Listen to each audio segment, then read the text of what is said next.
I know self-publishing's not for everyone. Nothing is. But if you've considered self-publishing for even a minute, listen up, because I'm betting I know what's holding you back from exploring it further or getting started. Number one, you think the self-publishing process is a lot harder than it actually is. And number two, you're understandably afraid of doing it, air quote, wrong. So I've created a new free resource for you. It's called the Self-Publishing Starter Kit, and you can get instant access to it by clicking the link in the show notes or visiting publishaprofitablebook.com/self-publishing 101. In this free training, you'll discover the exact 4 steps to focus on and mistakes to avoid so you can publish an incredible book that's indistinguishable in quality from a New York Times bestseller without overthinking, overguessing, or overspending in areas that won't make a difference. Again, visit publishaprofitablebook.com/self-publishing 101 to get instant access. Welcome to the Write the Damn Book Already podcast. My name is Elizabeth Lyons. I'm a 6-time author and book editor, and I help people write and publish powerful, thought-provoking, wildly entertaining books without any more overthinking, second-guessing, or overwhelm than absolutely necessary. Because let's face it, some overthinking, second-guessing, and overwhelm is going to come with the territory if you're anything like me. I believe that story and shared perspective are 2 of the most potent ways we connect with one another, and that your story, perspective, and insights are destined to become someone else's favorite resource or pastime. For more book writing and publishing tips and solutions, and plenty of free and low-cost resources, visit publishaprofitablebook.com. Hi, my friend.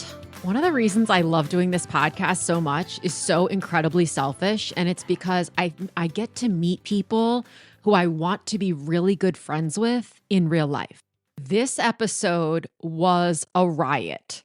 Jane Costello's next book, because she's written 15 already, titled It's Getting Hot in Here, and I'm sorry that you two are probably going to be singing that song all the livelong day, comes out February 4th with Zibby Books. And to say that the themes in this book are relatable is the understatement of the year. Jane writes romantic comedy books that celebrate all that's great about midlife, thank God, and make you laugh about anything that isn't. Which is fabulous because I would rather be laughing than crying. 5 of her novels were written under her pseudonym, Catherine Isaac. We talk about that during the course of the conversation. It's Getting Hot in Here is a spicy rom-com about a 40-something TV exec and mom of 2 navigating perimenopause, a moody teenager, the to-do list from hell, and some delightfully steamy thoughts about a handsome new colleague at work, which feels relatable. Minus the delightfully steamy thoughts about a handsome new colleague at work.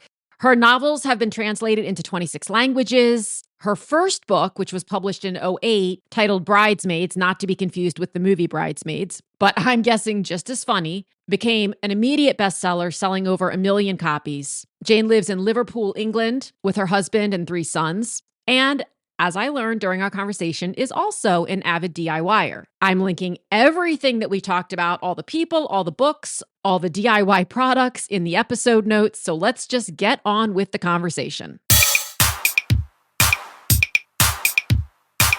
It's Getting Hot in Here comes out February 4th of 2025, which sounds so weird to say 2025, even though we're almost there. Doesn't it? I know. Although it's heading our way pretty fast, isn't it? Pretty quickly, right? I mean, how many more things can head our way quickly? Now, this is not your first road. Well, first of all, let me just say that the title, so much like Emma Gray's Pictures of You, now I'm going to hear the song all day. Oh, of course. Of course. Yes. So thank you for that. Okay. Sorry about that. No, don't apologize. Who you should apologize to, if anyone, is my children. Because all day I'm just going to be, I'm not going to do it here, but I'm just going to be singing it, and they're going to not be pleased. And kids love it when you sing, don't they? In my in my experience, my kids just love it. How old are your kids? How many do you have? How old? I've got 3 boys. Okay. So I've got a 19-year-old, a 16-year-old, and an 11-year-old. Yeah. Okay, And I a too have. fairly noisy, chaotic household, as you It might really, I imagine. was just talking to Tracy Thomas last week about because she has twin boys and they're 5, and I have twin boys who are Okay. 23, and then I have another boy, Wow. and I'm sandwiched by girls. So it's girl, boy, boy, boy, girl. And we were Okay. talking about boys and it's so you have a 19-year-old, and they Yes. I feel like without my kids don't listen to my podcast, they don't get quieter. Oh, I don't know. Well, no, I think the 19-year-old has sort of, I think, Oh, it's in, I no, I think he's, well, first of all, he's gone off to university. So maybe it's okay. that. Yeah, I mean, that, yeah. But even when he's home, no, I don't know. I don't know. I think they go through this particular stage where, yeah, Mm. the house is just like crazy noisy and, and I think as well, sort of, 15, 16 is when that kids are like really argumentative and nothing you say is right. Everything, Nothing. And nothing. You know nothing. And it's quite, I mean, this is one of the things in the book that I sort of quite enjoyed depicting was that, those teenage years where they just yeah, you can't do a thing right, basically. But then I think the clouds sort of part a little bit when they get older. I like to think so anyway. oh, I definitely like to think so. And to be clear, it's not the same kind of noise. It's not things Right. crashing and breaking and screaming and Yes. they're wrestling, see the air quotes, because they're actually kind of beating each other up. It's Yeah. now more because my twins are 23 and then my other son is 20. And it's just there's a lot of talking, which I'm Yeah. not Oh, yeah. mad about. Yeah, I mean, you see, I grew up in quite a noisy Oh, household and you I sort of did? yeah, I did. Yeah. Yeah. We were always sort of debating around the dinner How many table and kids things were like there? that. Well, there were 2 kids, but my dad is Okay. quite, my dad's, yeah, we're just like quite a fun household, to be Okay. honest. And I like all that. So I yeah, love that. Christmases were crazy in I our can't wait. household. Yeah. I So yeah. can't wait. No, And it's like they I just couldn't get talk. used to a quiet household, to be honest with you. Mhm. We're all quite noisy. Well, it's interesting because, yeah, not to digress, but I am so excited for the holidays this year. Because they'll Oh, all be home. And well, oh, how I guess they're nice. always all home, but they Yeah. will not, they come home from school or whatnot, but they're all here. And occasionally they've been out of town anyway. All right, let's get back to it's getting hot in here because so this is not your first rodeo at all. No, And no, it isn't. and I went through and I had seen through the press release, that you're about your first book and we're going to talk about all these Mm. sorts of things, or I'm going to ask you about them. I went on to Amazon just to and I just kept scrolling, Jane. How many are there? And then you've got a pseudonym Oh, as well. So how many books yes. total have you written at this point? Yes. So 15, and I'm about to Gee. I've put my finishing touches on my 16th at the moment. Yeah, I've written a load. But yeah, they're not different styles. So I've written not well, Uh-huh. hang on, no, 10 romantic comedies, which is what I write. Jane Costello is the name I write my rom-coms under. And then I write sort of well, we call them emotional love stories, sort of family dramas that I Oh, write under the name Catherine Isaac, and they yes. will tend to deal with sometimes was some sort of heavier themes really that aren't suited to to rom-com territory. Hmm. So I've sort of covered some my first Catherine Isaac book was called You Me Everything, and that dealt with a family and the impact of Huntington's disease. Oh, So even though it was done with a light touch and it was it's a love story, clearly that's not a rom-com. So there's a difference really. But it's getting hot in here is very much hopefully fun from beginning to end, I would say. I'm so excited. I don't even know what to do. Like Diana was so kind. Oh no, it was Katie. Katie T sent me the Net Galley, which I'm Okay. thrilled to have, and I'm admitting I can't wait for the printed copy to arrive because Oh, I feel great. like this is a book I'm just gonna get in bed and not get out until I've finished it. The themes are so relatable with the perimenopause and the midlife woman and etc. And So, question before I forget, because given the perimenopause, I'm very likely to do so. Why the pseudonym? What was your decision maker on that to do that? I'm curious when people do that. Well, it was, I mean, to be honest with you, there isn't this, we could have done it either way, I Okay. suppose. I think if you've enjoyed a Jane Costello book, you're more than likely to enjoy a Catherine Isaac book as well. But there is this difference, like I say, they deal with sort of themes that in the past have required a lot of research, and they've Sure. tended to be sort of book club type novels, and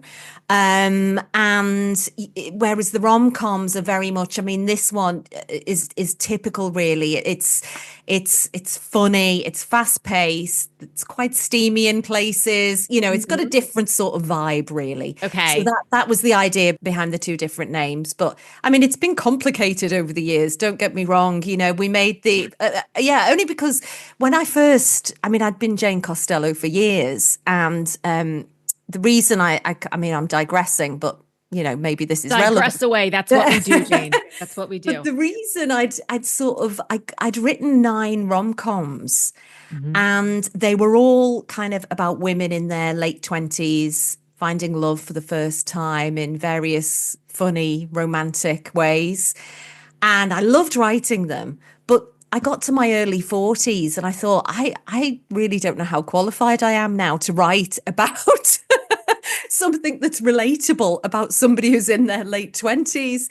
And that was sort of why I diverted into writing in a different style, really, and kind of Okay. drew a line under it. I thought, and every event I mean, this wouldn't happen in the US, but in the UK, I'd had a load of top 10 bestsellers, Right. um, so every event I went to, people were coming up to me and saying, "Oh, when are you going to write another Jane Costello book?" And we really loved them. We want something to make us laugh, and blah blah blah. And I always resisted it because I thought, I just, I couldn't. I'm not going to be able to convincingly get my You head resisted it into. after that first one, or No, after I'd written 9 after rom-coms. 9? Okay. I'd written Okay. 9 rom-coms, and I then digressed into writing the Catherine Isaac novels. Got And you. people Okay. kept coming back to me and saying, "When are you going to write another rom-com?" Mhm. Basically. And I resisted it until effectively last year, when it finally occurred to me, why don't I just write something about being a perimenopausal woman in my late 40s, and use everything I've learned as a rom-com author all those years ago and Mhm. actually apply it to this wealth of material I have in my own life between, raising teenagers, perimenopause. I haven't quite had a steamy affair with anyone at work, but that bit I use my imagination for. Right. All the stuff about, I don't know, there's themes in it about female friendship and the kind of Yeah. friendships that we have by the time we reach our age. So all that's in there. And I just, as a result of which, it was like I'd been building up to this book my whole career, Your really, whole because I was just so That's much. interesting. Yeah, Mhm. I just loved. I mean, not every book I write feels absolutely joyous, because there are days when it's torturous, when you can't, you've got a bit of writer's block, or you're not sure where to turn. And sometimes it feels like you're trying to knit with spaghetti, to try and work out Wow, what a plot great points. analogy. And Mhm. yeah. Or And metaphor, yeah. so it's not always just this book was joyous from beginning to end. I Oh. absolutely loved writing it. I really did. So So what do yeah. you do when you get into that space where you feel like you're knitting with spaghetti or you have writer's block? However a Yes. person chooses to qualify that. What do you do? Let's take a quick break. If you're just getting started on your self-publishing journey, it can be overwhelming to consider all of the tasks in front of you. Even if you've been listening to podcasts and reading and watching videos on how to self-publish, putting all the bits and pieces together while worrying about whether you're doing it correctly can be quite stressful. It helps to have a clear list of action steps so you're confident in exactly what you should be doing first, second, and third. Luckily, I've outlined all of this for you in my program, Publish the Damn Book Already. And for a limited time, as a podcast listener, you can get 25% off with code AUTHOR25.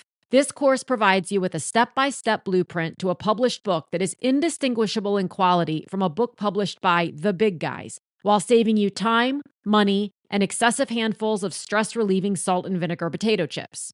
We tackle everything from how to find an incredible editor to partnering with a top-notch and reasonably priced cover designer to uploading to distribution channels like Amazon, bookshop.org, and bookstores. If this is going to be the year you finally get your book published, head on over to publishaprofitablebook.com/publish and get started. Remember to use code AUTHOR25 to get 25% off. Push on. I really do push on. I just think so much of it is just staying the distance. I really do. So I will. Are you go an for a everyday walk writer? Oh yeah. Well, You I are. don't work, not at weekends, but I just. Well, no, I Those work. days are for fun, Jane. Well, Come on. no. Weekends, I tend to, these days, you end up, I mean, I think all authors, the demands of social media and all the rest of it. So Yeah. so I do tend to work at weekends, but I don't, unless I'm on a deadline, I wouldn't tend to write because I think Okay. sometimes you need a bit of a break from your own head, if that makes sense. Yes, every day. Sometimes Yeah. I think I wish I could just take my head off my shoulders and put it on a shelf. Just let it rest there for Let a it minute. regenerate a little bit. Regenerate, right? Plug it in Yeah. somehow and then put Yeah. it back on my shoulders. I think that should be coming soon. I feel like that technology should be on the horizon. Absolutely. That'd be so handy, wouldn't it? It really Wouldn't that be would. wonderful? Yeah, It's like I can't get rid of this thing, right? I can't get Yeah. rid of the thoughts. Yeah, that- but I Mhm. do feel like certainly with my I feel like I'm kind of sharpest in the morning, and my head Okay. is like a like a phone battery, and it's gradually drains throughout the throughout the course of the day. So I only I ever plug mine in the morning. See, I'm the Yeah. opposite with the phone bat. My phone Oh, is right. dead when I wake up, and I must plug it Okay. in and let it. Okay. Right. Well, there seems to be nothing I can do with my head to make it go the other way around. It's just basically, I am a morning writer. Okay. That's all I know. For how Um, long? Do you set a timer? Do you have a word I count? Or do do. you just go till what's your Yeah, process? I am pretty, well, I am strict because it's the only way. It's the only way I know how it gets done, if you know what I mean. I can sort of reassure myself that I will definitely hit a deadline. Okay. So I plot everything out beforehand. You mean As like for what you're going to write the next day or for the whole No, book? the whole book. The My whole God. book. Have you ever, Um, I'm going to interrupt you for a minute to ask you if you've ever watched the show New Girl. No, Oh, no. forget it. Okay, so here's the thing. I have two shows that I watch, and I don't know how popular it is in the UK. Do you know what it is? No. Okay, It probably is. I just don't know. I'm Go going on. to give you a pass. There are certain people I won't give a pass, and I'm like, we'll talk Okay. again after you've watched New Girl. But I'm going to give Okay. you a pass because you're in the UK. So there are two TV series that I watch on repeat, and those are Friends and New Girl. And Okay. typically when I remember scenes from those shows when I'm reading a book or when I'm talking to someone or whatever, and I'll say, oh my gosh, this reminds me of that scene. Jane, everyone I mentioned, they're like, no, I don't watch it. Oh. Even Friends, like I don't watch it. And I think, oh God, I've got to come up with a new series. Like, what is everyone watching? I'm going to have to go and watch this now. I'm feeling there's compelled to. an episode. I'll send you the link. There's an Okay. episode where if anyone listening does watch New Girl, please let me know so I feel better about my life. But Jess and Nick and Schmidt go to this thing called Rumspringa or I don't know what, I can't pronounce it correctly, but they go to this fair, and Jess she's very distracted because she starts her tenure the next day as the assistant principal. But so she's not really into something that she normally would be into, but a gentleman comes up and he's dressed in full period garb. And she says, I have so many questions for you. When were you born? Where were you born? What do you eat? What do you like? What do you do? And that's how I felt getting on the phone, getting on this call with you. Like I thought, I'm just going to fire hose Jane because I have Oh my gosh. so many questions. So Right. now I have more questions because we just let these conversations go where they go. And yeah. So when you said you plot out, you Yeah. plot out the whole book, Jane? Yes, I have to. I've tried it the other way. Right, so I did it. I tried for years to write books before I finally hit on my way of doing it, basically. So Okay. I'd always wanted to be a writer, but it felt like when I was younger, when I was kind of at uni and kicking around thinking, what am I going to do with myself? To say I want to be an author felt like saying, oh, I want to be a pop star, or do you know what I mean? It just felt outlandishly. I didn't know anybody who wrote books for a living, or, that wasn't my world at all. So I did the next best thing, and I became a journalist because I thought that will enable me to write. And in my spare moments, I kind of sat down and had a go at, writing a novel. And I just sat down at my computer and wrote a first chapter of something. Just did it. I just did it. And it was always, I was quite shocked at how bad it was. I thought, I can't believe how difficult this is. This is so, and this is the thing about writing books. It's a lot harder than it looks. And I just tried for years, and I'm talking a decade. I mean, properly a decade before I finally cracked it. And I cracked it when, at the time, I was the editor of the Liverpool Daily Post, which was a local newspaper here. And I was on maternity leave with my eldest son, who's now 19. And I was sitting in a pew at a wedding, and the bride and her bridesmaids walked down the aisle. Now, this was before the movie Bridesmaids, I should add. The minute I saw that crucial. title, I thought, oh my God, is that it? But no, it was continue. before. Okay. It was before the movie Bridesmaids. Okay. And I sat in the pew and I thought, has anyone ever written a rom-com called Bridesmaids? And if they haven't, I'm going to do it. I am determined to do it. And they hadn't. So I wrote the first 3 chapters and I plotted out. Oh, that's it. I looked in the Writers and Artists Handbook, and everyone was saying, submit the first 3 chapters and a synopsis to get an agent, basically. So I thought, right, I'm going to have to write a synopsis, so I plotted out this synopsis. So that was the thing that first made me do it. And I sent these 3 chapters and this plot to various agents, and I got a call literally within a day from this agent, and he said, I really do like this. Could you send the rest this afternoon? At which point I had to confess that there wasn't the rest. The rest didn't exist. So, but that was the first sort of plotting out that I ever did. And I was determined to try and get that book finished before I went back, went back to work after my maternity leave. Didn't manage it. I ended up doing both at the same time. But once that book became a sort of big success in the UK, it did. It was really big. It was the title. It was huge. It sold gazillions of copies, and like over 1 million well. copies. Yeah, it sold loads. And I thought after that, I thought, well, I know how to write a book now, so I'll just sit down and just do what I did last time. But I didn't. I tried doing the thing that I'd done previously, just sitting down and not plotting it out, not really working out where it was going. And again, same as all the other times, it just didn't work. So ever since then, I'm almost superstitious about it. That, until it just gives me a bit of comfort, I suppose, that I know where I'm going. I'm not going to go off on any wild tangents that don't make any sense. And I'm not going to have to end up deleting loads of words. And yeah, so it's just been my way of doing things ever since then. Let's take a quick break. I want to take a super quick break to ask you, have you ever wondered where authors get great professional mock-ups of their books without spending hours on Photoshop or hiring a designer? In less than 10 seconds, Mockup Shots puts your book into over 1,200 amazing settings. And now, for a limited time, they are including their exclusive video mockup system. Mockup Shots is what I've used for years to create 3D mockups of my own book covers and my author's book covers, as well as professional attention-grabbing images that are great for social media. No technical know-how required. Mockup Shots usually costs over $200, but I have a special offer for you.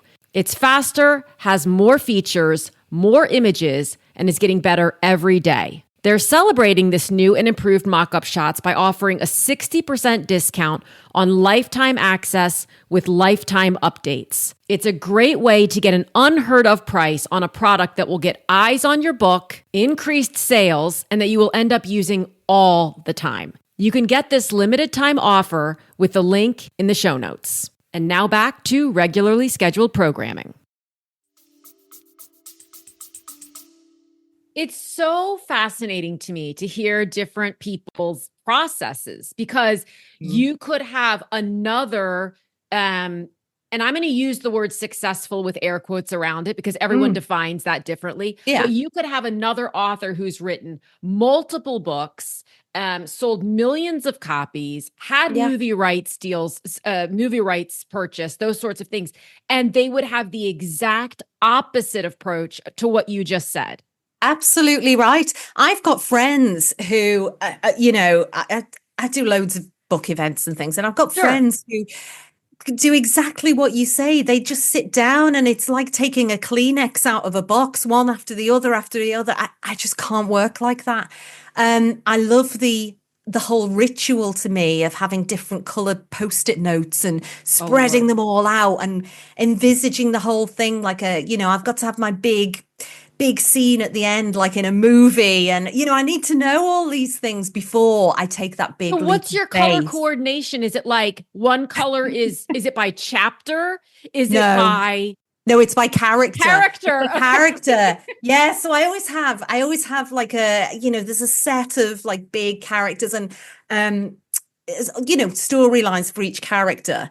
But for my main character, I will always have, obviously it being a rom-com, there's always a sort of love story. So think through, that's going to be a key. So that's always the pink Post-it notes is those. I can make another New Girl reference, but I won't. I'll spare everyone but that. Then you'll have, so then you'll have something like, It's Getting Hot in Here, big storyline with her kids. That's a different one. Then big storyline with her best friend, who's undergoing treatment for breast cancer, and she's supporting her through that. That's another one. And so I need to know what's going to happen roughly at each step. And of course, by the way, makes it sound like it's some kind of writing by numbers exercise after that. It really isn't. Okay, but let's be fair. Like there is a little bit, and I think creative people are equally sometimes unhappy to hear that because we misinterpret it, that these books are a little bit formulaic, right? So you talk about, and that's not a bad thing. So you talk about there's a love story through it. There are certain elements that books sort of need to have in order to books need a plot. That's what they need. They need a plot. So that's what each of my elements has in it. And it's all got to build up. And it doesn't matter whether you are talking about Oliver Twist or Star Wars. Bingo. It really doesn't. They have to hit certain key points for it to be satisfying for a reader. That's what I mean by formulaic. Yeah. Yeah. And I mean, that's commercial fiction. That's what presses our buttons as readers, I guess. It's psychological. Exactly. It's exactly that. So I want to make sure I am kind of pushing all the right buttons. Now I'm saying this as if I get it all neatly, it's all there. That's what I'm imagining, Jane. A version. Well, it is a version of it. But as soon as I start writing, what happens is the characters take on a bit of a life of their own.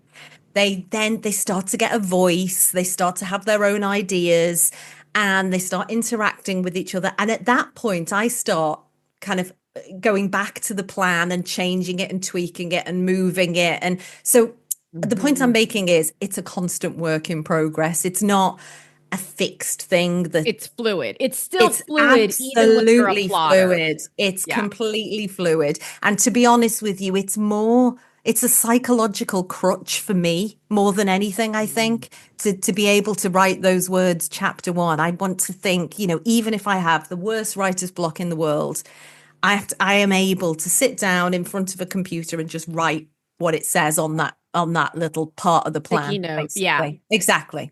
This gives me such comfort because I am trying, and I don't know how many episodes we're going to go through in this podcast where I mention, I mean, it could be 10 years from now, Jane. And I'm like, so I'm still working on my first novel because I've always written nonfiction and I am writing a novel now. And I'm trying to figure out, oh no, it's not nice.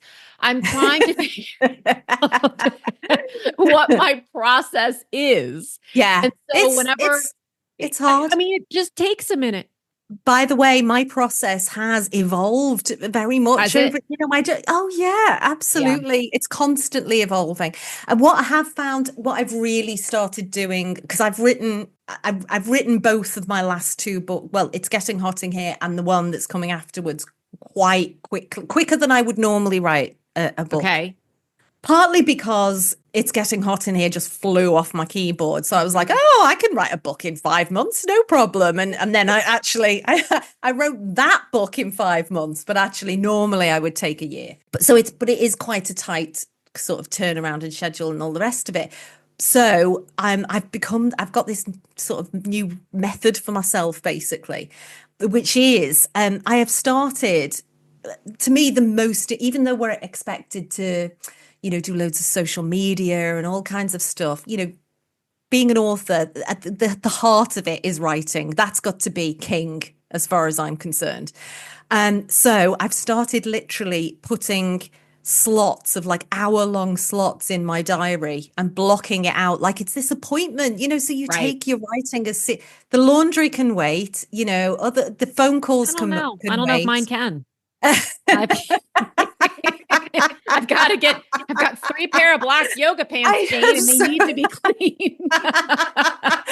I've so been there, but I have been that writer who has, dropped the kids off at the school and thought, oh my God, I've got to tidy this house first before I can sit down and, but actually these days I've just said to myself, right, put these hour-long slots in my diary and you are sitting down and not moving during that hour. And I use a focus app and that kind of thing.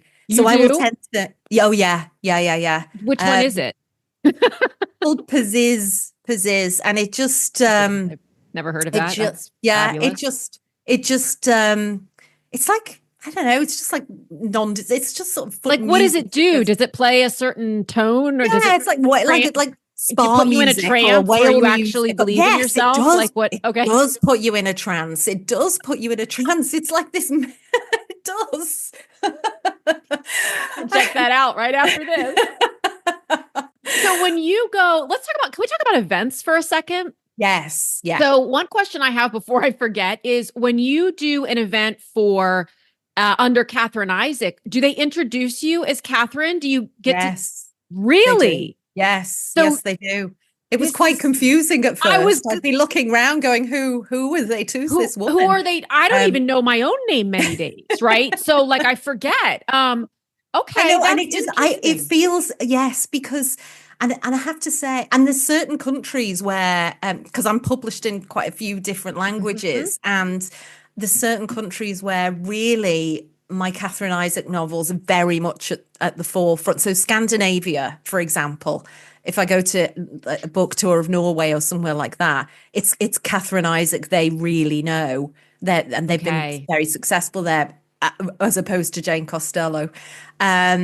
But yeah, I mean, it felt sort of almost, I mean, it's one of these things that the publishing world wants you to do when you have a different show, but it felt sort of disingenuous at some time. Do you know what I mean? I feel like a bit embarrassed. I don't know what, I feel like my pseudonym would be Bridget or something. It's like, what does Bridget wear? Does Bridget wear leather? Does Bridget, what does Bridget, that could be really fun, I feel. Have a completely different persona. Different persona. Like fun. Maybe Bridget's blonde. I don't know. Maybe she has purple hair. Think of the wigs you could. Oh my God. Let's not go down this path. I'm going to start writing another book before I finish this one under a different name and a different everything. So after the first book did so well, which I feel is not typical. It No, does no, happen no, sometimes, right? absolutely. Yeah. But more often a fiction writer will have a backlist and then something Yeah. hits and then the backlist hits. Yeah. So did that put pressure on you? I don't want to lead you with the question, but how did that Um, affect the writing of the one afterward? Did you have expectations? I think if you have a real, because I've written I've loads of books now. Yeah. I think if you've had, I really think this, and I know this talking to a lot of other authors, if you have a particular book that's done really, really well, like a global bet, like You, Me, Everything was my first Catherine Isaac book. That was, sold into like 26 languages and all this Yes. kind of stuff. And I think you really it's quite creatively styled. As lovely it is to have success with a book, it's oddly stifling creatively for the next one, because you're not just trying to write a story like you were the first time. You're trying to write a bestseller. So every word, you kind of write a sentence and you're like, oh, well, that's no good. Oh God, no, can't have that. You're pulling apart absolutely everything that you do. And really, the best way to do the first draft, at least, of a novel is to just roll with it. All the Block it all silly out. stuff, all the, in the knowledge that actually you can come back to it and just edit it. And, it's always going to get there in the end. Sure. But yeah, unquestionably, if a book, I've had books that have been really big and I've had flops and but I actually think all my books have been exactly the same in terms of the standard of writing. Oh, completely. It's never been, and all the Amazon reviews, they've all got exactly the same number of stars. Wow. So whether a book has sold or not, and people, I hope new writers should really, keep the faith. I really do believe that, because actually you get loads of really good books out there that just don't sell. And it's nothing to do with the quality of the writing. It's this whole load of other factors, such as, well, how good your publishing team is. Ultimately, that is ultimately it. Or whoever's doing the marketing, right? I mean, if exactly. Who's doing the marketing? Who's getting it into the supermarkets and the retail? There's so many factors that are all connected to it. So yeah, and like I say, I've had top 10 bestsellers, and I've had ones that just, I had this book. Oh God, my one after You, Me, Everything. I wrote this book that I was so proud of called Messy Wonderful Us. And it was all set up beautifully. Is that a Jane Costello or a That was a Catherine Isaac? Okay. That was my second Catherine Isaac book, right? Oh. It was set up beautifully, all set in Italy. I loved the book. I loved it. And I was feeling really good about it. And it was due to come out in the UK in March 2020. And now that date might ring a bell a little bit. Yeah, and it was set up so brilliantly, right? There's this show in the UK. There's a guy called Graham Norton. I don't know if you've... I have. Right, okay. So he's a big talk show host in the UK.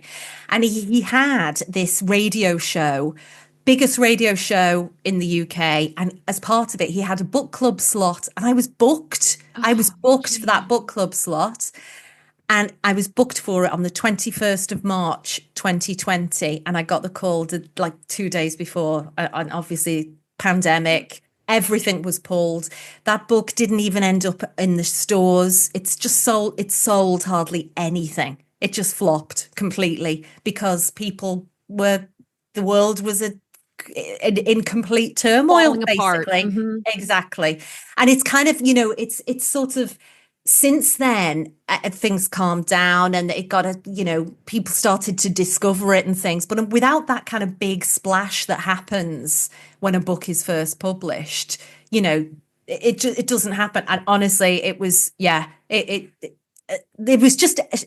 was a classic example of how you can do everything in a way that should make it right. And factors beyond your control are just out of it. But it's not just big things like the pandemic at all. It really isn't. writers, Absolutely. all kinds of factors affect whether a book is I mean, shoots to the especially top of the today, we're just bestseller list or not. inundated, right? There's a Yeah, new book. I mean, I don't know exactly what the statistics are. They're readily available, but the number of books released every Tuesday or yeah, every week is Tuesday in the traditional world and every yeah, damn day, frankly, in the indie world, right? yeah, There are so many yeah. that And how do you break through that? It's so hard, it's so hard. very And challenging. there's this whole new world of when I first started, there was no TikTok or anything like that. Right. Um, Me either. and yeah, so it's this whole world, that's opened up this whole other world as well, which Yes. is, it's great in some ways. I'm sure it's great if you're one of the authors who are reaching this, audience through that. But if you think of yourself as kind of being just a writer, it's hard, isn't it? You've got to be everything. You've got to be a That's one of the marketeer things that these Tracy days. Thomas and I talked about because she has a podcast called The Stacks and Okay. she talks about she's really fun. Talks about books. So she doesn't talk about Okay. the process of writing and authors Yeah, don't yeah. come on to promote their books. They talk about other books. And what she was saying, she does a lot of events and helps moderate events, literary events, and she's based in LA, is you really, and I don't like the words need, have to, should, or must. I just don't, because ultimately it's a choice on the part of in this case, the author. Are you going to choose to put yourself in the arena? Mm. However, that being said, if you really, really, really want to reach a lot of readers and be part of the community, you do kind of need to put yourself out there. You don't have to be on a billboard, but in some way, shape, or form, whether it's faceless social media or doing events or going on podcasts or some combination thereov, Yeah. it's sort of It's because really it has, necessary. yeah, it has. I mean, genuinely, when I first started, obviously I had a journalism background, so I kind of thought, right, well, I'll devote some time to writing articles and that kind of thing, and got articles in newspapers and things like that.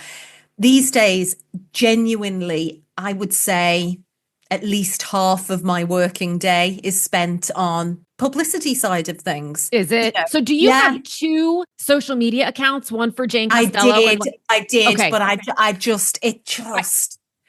it was a mind. I mean, there's so much already, but I wanted to really focus on. I mean, I don't make any secret of the fact that I've written under two names, but Yeah. I think my big focus at the moment is the Jane Costello.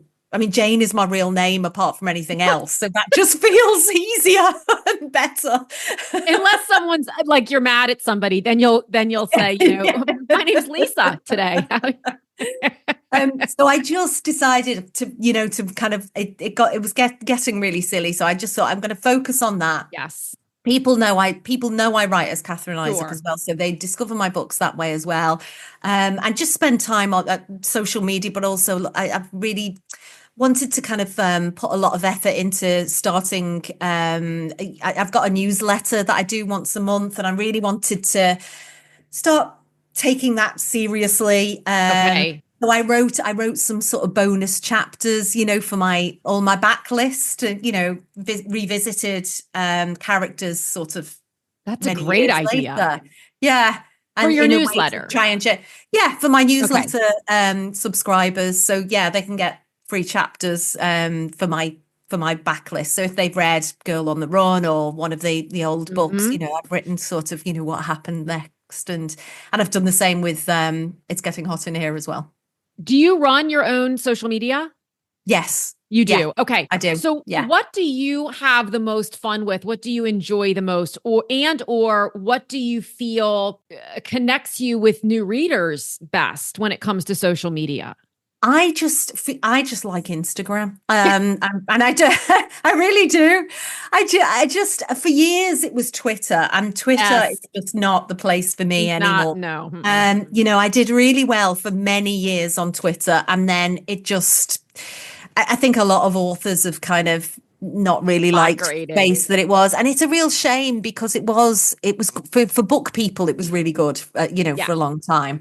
But no, I think Instagram, I just like on a personal level, I do and too. I like the book community. I like scrolling through I like getting sidetracked by all the videos of people's lovely living rooms and things like that, Like our feeds are the same. That's an interesting Exactly. way to And all wrap a the gift. I'm gonna exactly. right. Yeah, exactly. Oh, the wrapping the gifts and all the The animal wrapping. videos as well. It's terrible. I So found yeah. a new one this morning. It's not wrapping, but I shouldn't. Maybe I'll share it with you and bring you along for the ride. It's how I thrifted, what I thrifted, and how I styled it. So it's a woman who goes to, here in the U.S. we have a place called the Goodwill, and it's a very well known like secondhand store. And so she goes into the Goodwill, and she goes into some other thrift stores, as God, that's hard to say as well. And she finds stuff.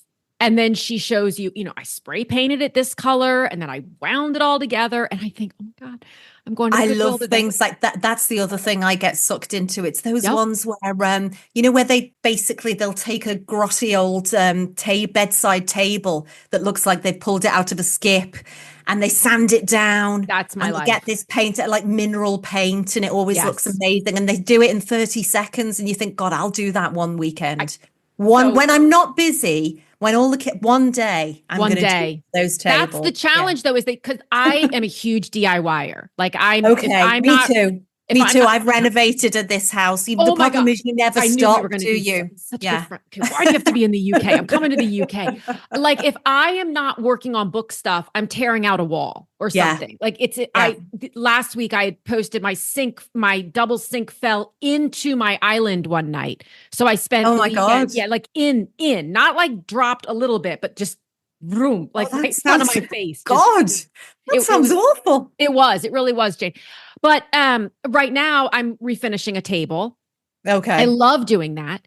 And yet I hate it because when I watch the people on Instagram, they make it look so easy. Like the scraping of the removal of the previous layer of paint, the stripping of it is so, it's so satisfying. Oh, it is. It is. So satisfying to watch. And then I do it. It's never like that in real life. You'll be scrubbing away at the thing. Oh my God.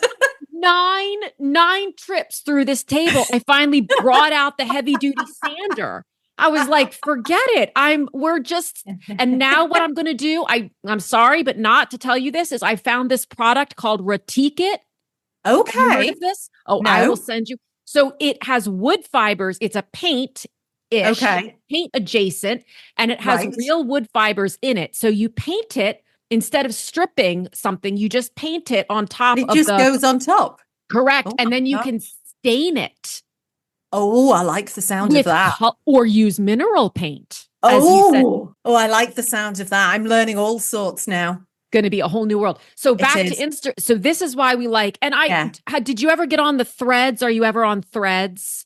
Oh, I'm on there, but I haven't. It's just one, I'm afraid that falls into the category of one more thing. I need to. I am as well. And there's this Blue Sky as well now. Everybody keeps telling me about Blue Sky. Is that what it's called? Have I made that up? No, I don't know, but I feel like I'm going to pretend you didn't tell me because I'm a huge, bright, shiny object girl. I'm sure it's like it's Twitter X type, but a different, like an alternative type thing. People say, "Oh, get on Blue Sky. You need to."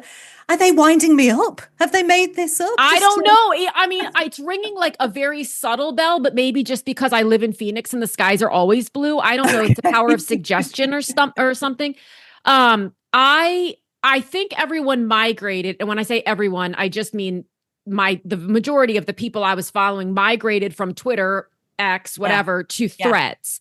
Yes. And I don't mind Threads, but I find, number one, I like the video, the photos, like Threads is just text. Yes. And two, I find in my experience that Threads can be a little mean, for lack of a. Well, that's why we all left X. Bingo. Do you know what I mean? It's bingo. I mean, it's a bit of a shame because the beauty of Twitter as it was that it was really quick and you didn't have to go to the trouble of making a reel and trying to find a soundtrack or anything like that. You just think of something vaguely amusing to write and whip it down, you know. I can And spend that we hours do. finding the perfect So video, yeah, it or does. audio. Yeah, but anyway, this Oh, is the world we're in, isn't it? You know, it sure is. It's just and it is. Do you know what? It is nice. It's not all hassle. I mean, it is no. hassle, but it's nice and it's worth it because it allows you to connect with readers in a way that was just not the case beforehand. Before. And And people for are those of us generally nice. I have to say, my readers tend to be a lovely bunch. I So agree. For those of us who were publishing books before social media, we really appreciate it's sort of like my kids don't appreciate how nice it is that, well, maybe it's not nice for them, but when they're out at night, I can easily reach them. Whereas when I yeah, was growing up, I had to find a payphone and put a quarter in and yes, dial. yes, My yeah, kids are like, what is that phone? Why does it have a circular thing on it? How does that work? But we appreciate how air quote easy or at least simple social yeah, media makes it for us to yeah, connect. And I yeah. love the book community so much. Yeah, yeah, it's lovely. I It will is. power through the Yeah, no, I agree. I completely agree. And it's even more, yeah, it is. And, you know, it sort of adds I mean, I love nothing beats meeting readers in real life, though, I have to say. nothing. Nothing at all. I did an event recently in Liverpool, which is where I live, Mhm. with Alexandra Potter. Oh, yes. Yeah. And there were people had traveled. But honestly, there were two women who'd come from South Wales, which to just to put it in context, that's a 5 hour drive Mhm. there. And then they were just staying for our event and then driving 5 hours back. And Yeah. they were just, oh, it was the most fantastic night. It really was. And people, yeah, but people who are into books tend to be lovely, I have to say. Lovely. Yeah. Mhm. So speaking of which, my last question is always, what are you reading now? Oh, I'm reading Emma Gray's book actually Pictures of because You or the first one? no, the first one because she's not. I think she's bigger in America than she is here in the UK. So I hadn't read that book, and I'm doing an event. I'm doing Last Love several Note. events. So I'm doing several events with her in February when I come Oh, to the US to where? In New York? Of course, on the yes, other. New Oh York God, and DC. Where else are we I'm going? gonna have to come Um, east. there's we've got at least 4 or 5 events Oh, that we're doing together. Um, gosh, she I is can't such a remember the gem of event. a human. You can tell. You can tell. I think you can tell she is just by reading the book. Yeah, You can. She's just the book's amazing. I I haven't just finished it really yet, enjoy but her. I've already been bawling my eyes out at it. I know. It's just lovely. I know. So I yeah, couldn't I'm put it reading that, and down. then I've got somebody Okay. recommended this. I'll hold it up. Before Oh, it goes off script. Annabelle, my I haven't Annabelle. read it, but I've heard people saying it's brilliant. So that's my next. Oh, yes. Nora goes off script. That was the first book of Annabelle's. That was when I first learned about Annabelle. And I Okay. read it and I said, please come on the podcast. And she did. And she's Oh, just amazing. doll. I Oh, love brilliant. her. And it's been Brilliant. so fun to watch. I think she's released at least one, possibly two since, and there might be another one. Like I get a little confused sometimes between which ones are upcoming and which ones have already come Yeah. out. But Yeah. there are at least two after that. And I just can't. Same time next summer, I read Okay. Annabelle. Okay. Fabulous. Absolutely fabulous. And what's great is I don't feel like I'm not a person when I read an author's, if you want to call it their sophomore novel or, where I think, I hope this is better. I don't even think about it. It's No. like I just go in expecting to love it. And so Yeah. therefore I do. Yeah. And Yeah. Absolutely. I couldn't, if you said, well, which one did you like better? I couldn't answer for either Annabelle Okay. or Emma. They're wonderful writers and they're wonderful people. Oh, good. Well, I expected nothing less, to be Yeah. honest with you, because I just I'd heard really good things about Emma's book, and I'm completely Mhm. loving it. And no, it's at least 4 events I've been booked to do. Oh, okay. And it's the Zibby New Year, New Chapter is like the main one. Okay.